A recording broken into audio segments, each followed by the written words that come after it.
இன்னைக்கு டாபிக் என்னன்னு பார்த்தீங்கன்னா, ஹெச்சிஜி இன்ஜெக்ஷன் போட்ட அப்புறம் ஓவுலேஷன் நடக்கும்போது எந்த ஒரு அறிகுறியும் தெரியல அப்படின்னா, எண்ணெயில இருந்து எத்தனை நாட்களுக்கு சேர்ந்திருக்கணும்? இத பத்தி தான் இந்த வீடியோல பார்க்க போறோம். அதுக்கு முன்னாடி இந்த சேனல் உங்களுக்கு பிடிச்சிருந்தா மறக்காம சப்ஸ்கிரைப் பண்ணிடுங்க. கருமுட்டை வெடிச்சு வெளிய வர்றதுக்காக தான் ஹெச்சிஜின்னு சொல்லக்கூடிய ஹார்மோன் இன்ஜெக்ஷன் போடுவாங்க.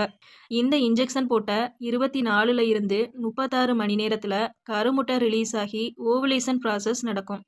ஓவுலேஷன் நடக்கும்போது நிறைய பேருக்கு இருக்கக்கூடிய மெயினான 2 சிம்டம்ஸ் என்னன்னு பார்த்தீங்கன்னா, நீங்க இன்ஜெக்ஷன் போட்ட நாள்ல இருந்து நல்லா கவனிச்சு பார்த்தீங்கன்னா தெரியும். அடி வயிறுல லெஃப்ட் இல்லைன்னா ரைட்டு ஏதாவது ஒரு சைடில் பெயின் இருக்கும். இந்த பெயின் எப்படி இருக்கும்னு பார்த்தீங்கன்னா, ரொம்ப பெயினாக இருக்காது. நீங்கள் தாங்கிக்கிற அளவுக்கு லைட்டாக தான் இருக்கும். அடுத்ததாக பார்த்தீங்கன்னா வெள்ளைப்படுதல் இருக்கும். இந்த வெள்ளைப்படுதல் எப்படி இருக்கும்னு பார்த்தீங்கன்னா, வாட்டரியா லிக்யூட் மாதிரி இருக்கும். இந்த அறிகுறிகளை வச்சு உங்களுக்கு ஓவுலேஷன் நடக்குதுன்னு தெரிஞ்சுக்கலாம்.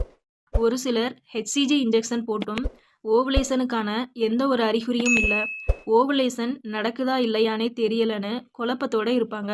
எந்த ஒரு அறிகுறியும் தெரியலனா கூட நீங்கள் கவலைப்பட தேவையில்லை. ஏன்னா எல்லாருக்குமே ஓவுலேஷன் சிம்டம்ஸ் கண்டிப்பாக இருக்கணும்னு அவசியம் இல்லை. ஒரு சிலருக்கு எந்த ஒரு அறிகுறியும் இல்லாமல் ஓவுலேஷன் நடக்கும். ஒரு சிலருக்கு ஹெச்சிஜி இன்ஜெக்ஷன் போட்ட அப்புறம் எக் ரப்சர் ஆகிருச்சான்னு ஸ்கேன் பார்க்காம ப்ரொஜெஸ்ட்ரான் டேப்லெட்ஸ் கொடுத்து அனுப்பியிருப்பாங்க. ஸோ அவங்களுக்கு எக் ரப்சர் ஆகியிருக்குமா, எதனால் ஸ்கேன் பார்க்கல அப்படின்ற டவுட்ஸ் இருந்துகிட்டே இருக்கும். எதனால் ஒரு சிலருக்கு எக் ரப்சர் ஆகிருச்சான்னு ஸ்கேன் பார்க்காம அனுப்புகிறாங்க அப்படின்னு பார்த்தீங்கன்னா, உங்களுக்கு பெருசாக எந்த ப்ராப்ளமும் இருந்திருக்காது.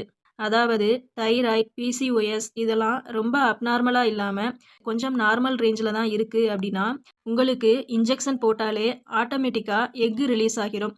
ஸ்கேன் பார்க்கணுன்னு அவசியம் இல்லை. அதனால தான் டாக்டர்ஸ் ஒரு சிலருக்கு ஸ்கேன் பார்க்காம அனுப்பியிருப்பாங்க.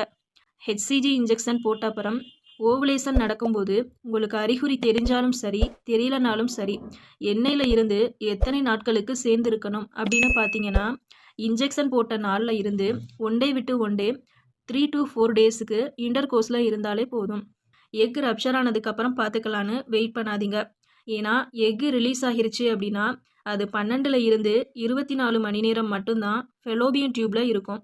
நீங்கள் ஸ்கேன் பார்த்தீங்கன்னா கூட எக்கு ரிலீஸ் ஆகிருச்சு அப்படின்றத மட்டும்தான் உங்களால் தெரிஞ்சுக்க முடியும். அக்யூரட்டாக எத்தனை மணிக்கு ரிலீஸ் ஆகியிருக்கும் அண்ட் இன்னும் எத்தனை மணி நேரம் அந்த கருமுட்டை இருக்கும் அப்படின்றத யாருனாலையும் தெரிஞ்சுக்க முடியாது.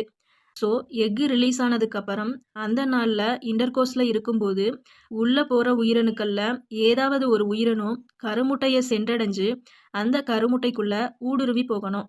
இன்கேஸ் அந்த உயிரணுக்கள் கருமுட்டையை ரீச் பண்ண முடியலை அப்படின்னா ப்ரெக்னென்சிக்கான வாய்ப்பு இருக்காது.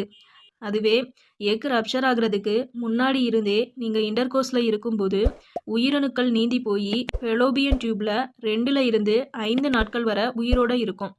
ஸோ எக்கு ரிலீஸ் ஆகி ஃபெலோபியன் டியூபுக்கு வரும்போது அங்கே ஆல்ரெடி இருக்கக்கூடிய 1-2 உயிரணுக்கள் அந்த கருமுட்டையை ஃபியூஸ் பண்ண வாய்ப்பு இருக்குது. அப்படி இல்லைன்னா அடுத்தடுத்து வரக்கூடிய உயிரணுக்களில் ஏதாச்சும் ஒரு உயிரணு கருமுட்டையை ரீச் பண்ணவும் வாய்ப்பு இருக்குது. இந்த மாதிரி இருக்கும்போது ப்ரெக்னென்சிக்கான வாய்ப்பு கொஞ்சம் அதிகமாக இருக்கும். ஸோ நீங்கள் ஹெச்சிஜி இன்ஜெக்ஷன் போட்டிருக்கீங்க அப்படின்னா அன்னையில் இருந்து ஒன் டே விட்டு ஒன் டே சேர்ந்துருங்க. ஒரு சிலருக்கு இன்ஜெக்ஷன் போடாமலேயே எக் ரப்சர் ஆகும். அப்படி இருக்கிறவங்க எக்கோட சைஸ் 17 mm வந்த நாளில் இருந்து சேர்ந்துருக்கலாம். இந்த வீடியோ உங்களுக்கு பிடிச்சிருந்தா லைக் பண்ணுங்கள், ஷேர் பண்ணுங்கள், கமெண்ட் பண்ணுங்கள் அண்ட் மறக்காமல் நம்ம சேனலை சப்ஸ்கிரைப் பண்ணுங்கள்.